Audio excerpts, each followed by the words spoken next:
그러나 의심하는 사람들도 있었다. 그러나 의심하는 사람들도 있었다. 라는 제목으로 하나님 말씀 나누도록 하겠습니다. 오늘은 교회력에 따른 삼위일체주일입니다. 오늘 두 번째 본문 고린도후서 13장 13절은 우리 주 예수 그리스도와 예수 그리스도의 은혜와 하나님의 사랑과 성령의 사귐이 여러분 모두와 함께하기를 빕니다. 라면서 우리를 향하신 삼위일체 하나님의 은혜와 사랑에 관해 설명하고 있습니다. 성자 예수 그리스도는 십자가와 부활을 통해 우리에게 구원의 은혜를 베풀어 주셨습니다. 그것은 동시에 성부 하나님께서 우리를 사랑하셨기 때문임을 증명하신 것이기도 합니다. 그리고 그러한 사랑을 바탕으로 우리는 성령 안에서 신앙의 공동체를 유지해 나가는 것이기도 합니다. 하지만 육신을 지니고 이 땅에 사는 동안 우리는 완전할 수 없습니다. 믿음과 의심 사이에서 갈등하며 살아갈 수밖에 없습니다. 저는 믿음과 의심이 반대가 아니라 어쩌면 동전의 양면과 같은 것이 아닐까 생각되기도 합니다. 그러한 모습을 예수님의 제자들 속에서 발견할 수 있기 때문입니다. 세 번째 본문 마태복음 28장 16절부터 20절 말씀을 보면 갈릴리에서 부활하신 예수님을 만나는 제자들의 모습을 설명하고 있습니다. 예수님은 십자가에 죽으시고 부활하신 후에 40일 동안 이 땅에 계시면서 모두 11번에 걸쳐서 제자들과 많은 사람들 앞에 나타나셨습니다. 그 중에 한 모습을 16절부터 17절은 이렇게 설명하고 있습니다. 11제자가 갈릴리로 가서 예수께서 일러주신 산에 이르렀다. 그들은 예수를 뵙고 절을 하였다. 그러나 의심하는 사람들도 있었다. 자, 부활하신 주님을 만나는 것이라면 기쁘고 감격스러울 것입니다. 그런데 17절을 보면 제자들이 예수님을 만났을 때 절을 합니다. 경배하고 일종의 믿음의 행위이죠. 그런데 그 엎드려 있는 자들이 의심하는 사람들도 있었다라고 되어 있습니다. 절을 한다는 것은 믿음의 행위입니다. 그런데 예수님 앞에서 절하면서 의심하는 사람들도 있었다. 그래서 믿음과 의심은 어떻게 보면 전혀 뜻이 다른 것 같습니다. 그런데 경배와 의심이 혼재된 것이 어쩌면 우리의 현실이 아닌가라는 생각을 하게도 됩니다. 17절의 의심이라는 말은 이중적이다, 흔들리다, 의심하다, 망설이다, 주저하다라는 뜻입니다. 제자들의 심리 상태가 이러했다는 것입니다. 부활하신 예수님 앞에 서 있음에도 불구하고 부활하신 주님을 만나 그 앞에 엎드렸음에도 불구하고 여전히 제자들은 의심하고 있었습니다. 이분이 부활하신 게 맞나? 우리가 이렇게 해도 문제가 없는 것일까? 정말 이분이 예수님이 맞을까? 살아생전에 내가 따랐던 그분인가? 현실이라는 땅을 딛고 사는 이상 우리의 믿음은 언제나 망설임과 주저함, 의심 속에 놓일 수밖에 없습니다. 아무리 기도하고 예수님을 믿는다고 고백해도 삶에 대한 염려와 고민은 사라지지 않습니다. 우리는 가끔 이런 분들을 만날 때가 있습니다. 예수 믿었더니 모든 염려가 다 사라졌다. 어쩌면 이런 말을 하는 사람이 더 위험할 수 있습니다. 그런 말 뒤에 감춰진 자기 기만이나 신앙적 허세가 오히려 회복을 방해하기 때문일 수도 있습니다. 공포 영화에서 죽은 줄 알았던 악당이 다시 눈을 뜨고 살아나면 무섭지 않습니까? 마찬가지입니다. 예수님을 믿어서 우리의 자아와 못된 성격들이 다 가라앉고 죽은 줄 알았는데, 좀 착한 사람이 된 줄 알았는데, 흙탕물처럼 마구 솟아내는 때가 있습니다. 그러면 실망하죠. 아, 내가 예수 믿는다고 하면서 화를 내는구나. 내가 교회 다니는 사람인데 거짓말을 했구나. 내가 누구를 이렇게 미워하면서 과연 예수 믿는다고 할 수 있을까? 하고 회개합니다. 그런데 또 얼마 지나지 않아서 다시 그 습성을 반복하고 다시 반성하고 이게 순환적으로 일어나게 됩니다. 그래서 믿음과 의심은 서로 먼 것이 아니라 우리 안에 늘 뒤섞여 있는 것이기도 합니다. 예수님은 우리의 신앙 상태나 마음의 상태가 좋을 때뿐만이 아니라 그렇지 못할 때에도 여전히 함께 하시고 위로하시는 분입니다. 주님께서 부활 후 40일 동안 11번 나타나셔서 하셨던 말씀은 자신을 버리고 떠났던 제자들을 향한 책망이나 예수님을 믿는다고 모였던 그 많은 군중들에 대한 원망이 아니었습니다. 자신을 배신했고 자신을 모른 척했던 사람들에게 나타나신 주님은 왜 울고 있느냐? 두려워하지 말아라. 평안하라. 아침을 먹어라. 내가 함께 있다. 이제 너희를 보낸다 하는 사랑과 권면과 위로와 소망의 말씀이었습니다. 주님은 우리의 흔들리고 주저하는 의심의 현실 속에서도 이처럼 희망을 주시는 분으로 성경은 묘사하고 있습니다. 18절부터 20절 말씀 보십시오. 예수께서 다가와서 그들에게 말씀하셨다. 나는 하늘과 땅의 모든 권세를 받았다. 그러므로 너희는 가서 모든 민족을 제자로 삼아서 아버지와 아들과 성령의 이름으로 세례를 주고 내가 너희에게 명령한 모든 것을 그들에게 가르쳐 지키게 하여라. 보아라, 내가 세상 끝날까지 항상 너희와 함께 있을 것이다.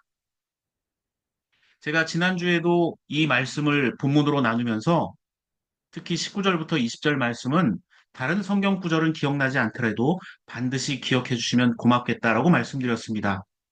예수 믿는다고 하면 꼭 반드시 지켜야 할 사명이기 때문입니다. 주님의 지상 명령.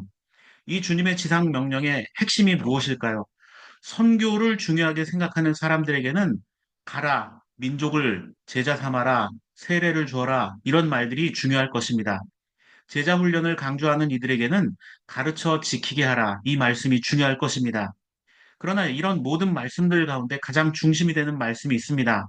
가장 핵심적인 말씀이 무엇일까요? 내가 세상 끝날까지 항상 너희와 함께 있을 것이다 라는 주님의 동행 약속입니다. 예수님이 함께 하시지 않는다면 우리의 노력과 업적이 아무리 뛰어난들 무슨 소용이 있겠습니까? 그렇다면 주님이 나와 함께 하신다는 것을 우리는 우리 삶에 어떻게 알 수 있을까요? 그들의 삶을 보면 알 수 있습니다. 예수 믿는 자들의 삶을 보면 알 수 있습니다. 우리가 입술로 주님이 나와 함께 하십니다. 나는 예수님을 믿습니다라고 고백할 수 있습니다. 하지만 이렇게 사는 모습을 보이면 아, 저 사람들이야말로 하나님이 함께 하시는 사람이구나 라는 것을 알게 해주는 믿음의 지표가 있습니다. 제자 삼고 세례 주고 복음 전하는 것뿐만이 아니라 일상 속에서 이러한 삶의 모습이 나타난다면 이 사람이야말로 참된 하나님의 사람이다라는 것을 알 수 있는 행동들이 있습니다. 무엇일까요? 오늘 두 번째 본문 고린도후서 13장 11절 말씀은 이렇게 말합니다. 끝으로 말합니다. 형제 자매 여러분 기뻐하십시오. 온전하게 되기를 힘쓰십시오. 서로 격려하십시오. 같은 마음을 품으십시오. 화평하게 지내십시오. 그리하면 사랑과 평화의 하나님께서 여러분과 함께 하실 것입니다. 바울은 믿음의 사람들이 주님과 동행함을 알 수 있는 지표가 있는데 총 5가지가 있다고 말하고 있습니다. 그것은 첫째, 기뻐하는 것입니다. 두 번째는 온전에 힘쓰는 것이고, 세 번째는 서로 격려하는 것, 네 번째는 같은 마음을 품는 것, 그리고 마지막 5번째로 화평하게 지내는 것이라고 말합니다. 이러한 모습이 나타나는 자들이야말로 사랑과 평화의 하나님께서 함께 하심의 증거가 될 것이다라고 볼 수 있다는 것입니다. 다시 한번 강조합니다. 예수님을 믿는다고 하는 사람에게는 이런 삶의 증표가 있어야 합니다. 기쁨, 온전, 격려, 한마음, 화평입니다. 그럼 각 단어의 뜻들을 좀 살펴보도록 하겠습니다. 먼저 바울은 우리에게 형제 자매 여러분 기뻐하십시오라고 말했습니다. 여기서 기뻐한다라는 말, 이 기쁨이란 말은 개인적인 기쁨이 아닙니다. 자기 욕망이 이루어졌을 때 드리는 기쁨이 아닙니다. 이 기쁨의 목적이 내가 아니라 타인을 향해 있어야 합니다. 그래서 원문은 함께 기뻐하십시오 이렇게 되어 있습니다. 그냥 형제자매 여러분 기뻐하십시오. 개인적으로 기뻐하라는 말이 아니라 그 앞에 함께라는 말이 생략되어 있습니다. 타인과 함께 할 수 없는 기쁨은 대부분 욕망일 가능성이 크기 때문입니다. 두 번째로 온전에 힘쓰라고 말하는 것 역시 마찬가지입니다. 그런데 한 가지 제가 좀 질문을 해보도록 하겠습니다. 우리 온전하라 이 말은 잘 쓰지 않는 말입니다. 보통 우리는 완전하라 이런 말을 씁니다. 성경은 우리에게 완전하라고 하지 않고 온전하라고 합니다. 바울도 우리에게 여러분 완전하십시오라는 말 대신 온전하십시오라고 말하고 있습니다. 그렇다면 여러분 완전과 온전의 차이가 무엇일까요? 완전은 그야말로 무결점의 완벽한 것입니다. 과연 완벽한 사람이 세상에 존재할까요? 불가능합니다. 우리는 죄로 인해 연약한 존재이기 때문에 완벽할 수가 없습니다. 하나님께서는 이미 우리가 불완전하다는 것을 너무나 잘 아십니다. 그래서 완전이 아니라 온전하라고 하셨습니다. 자, 완전과 대비되는 온전은 무슨 뜻이냐면요. 복구시킨다, 연합하다, 공급하다라는 뜻이 있습니다. 부족한 것을 채워서 복구시키고 서로 부족한 것을 하나 힘을 합쳐서 연합하고 서로에게 필요한 것을 공급한다라는 의미를 갖고 있습니다. 그래서 저는 이 온전하라는 말씀을 서로 필요한 부분을 채워주십시오라는 말로 읽고 싶습니다. 진정한 온전은 상대가 필요한 것이 무엇인지 헤아려 주는 것입니다. 그 헤아림으로 우리 또한 헤아림을 받기 때문입니다. 그리고 네 번째로 바울은 서로 격려하라 이렇게 말하고 있습니다. 이 격려라는 말은 다른 뜻으로 권면 또는 위로라는 말로도 쓰입니다. 때로는 조언도 될 수 있겠죠. 그 사람을 걱정해서 하는 말이기 때문에. 그런데 우리가 가끔 착각하는 게 있습니다. 격려 또는 위로한답시고 상대를 무시하거나 그의 입장을 고려하지 않은 채 일방적으로 아무 말이나 내뱉는 경우가 될 수도 있습니다. 2018년 방영된 유퀴즈라는 방송 프로그램이 있었습니다. 진행자였던 유재석 씨가 길을 가던 어느 초등학생들에게 조언과 잔소리의 차이점이 무엇인지 물었습니다.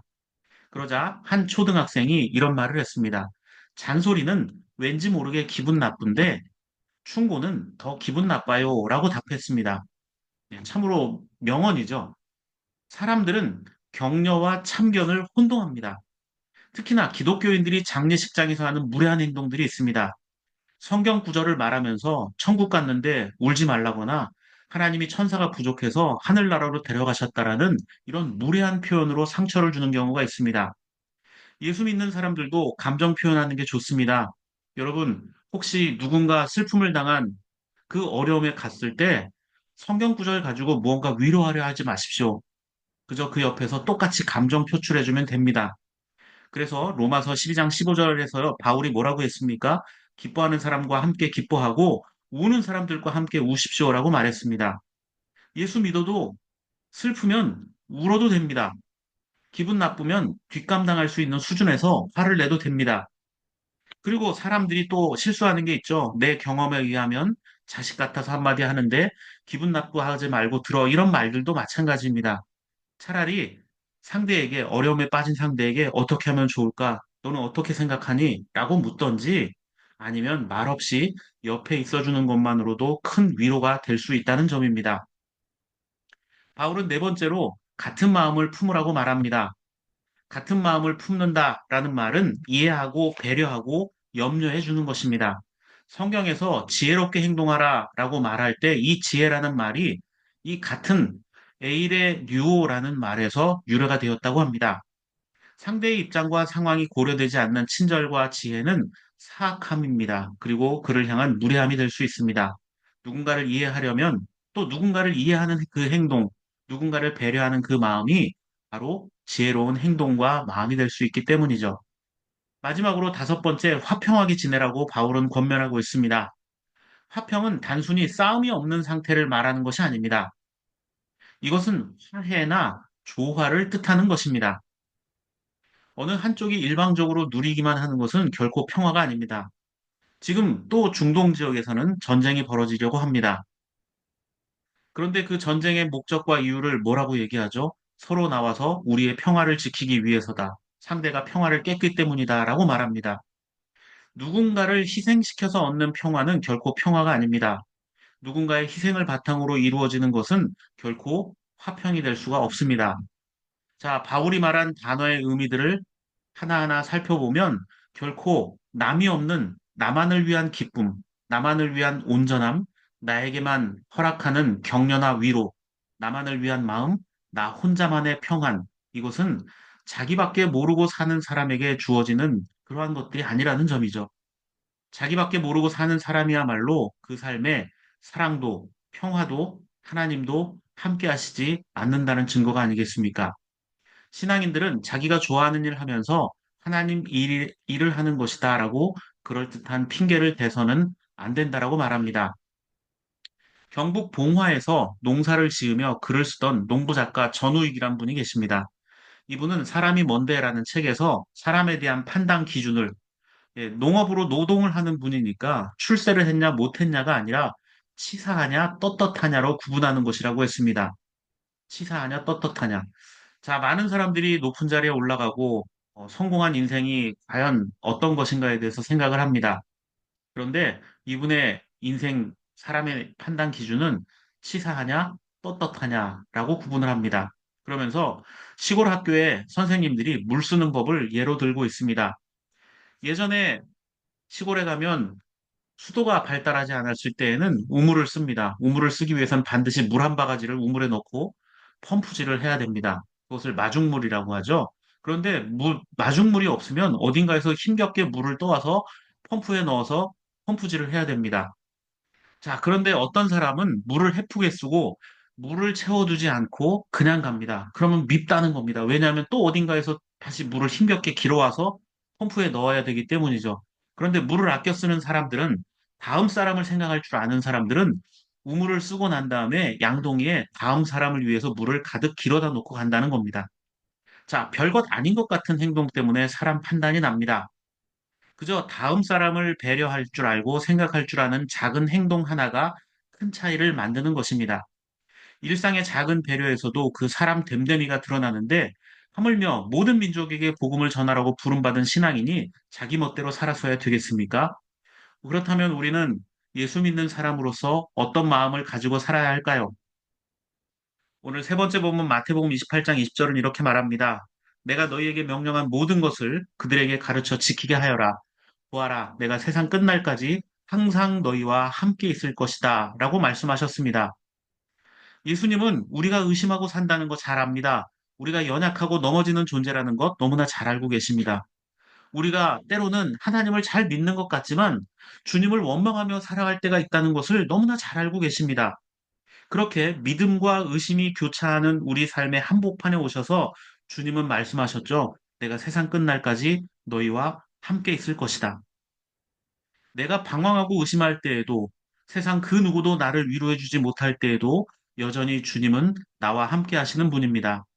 그 말씀을 믿고 기억하며 주님과 함께 인생을 살아가는 저와 여러분들의 삶의 모습이 되기를 바랍니다.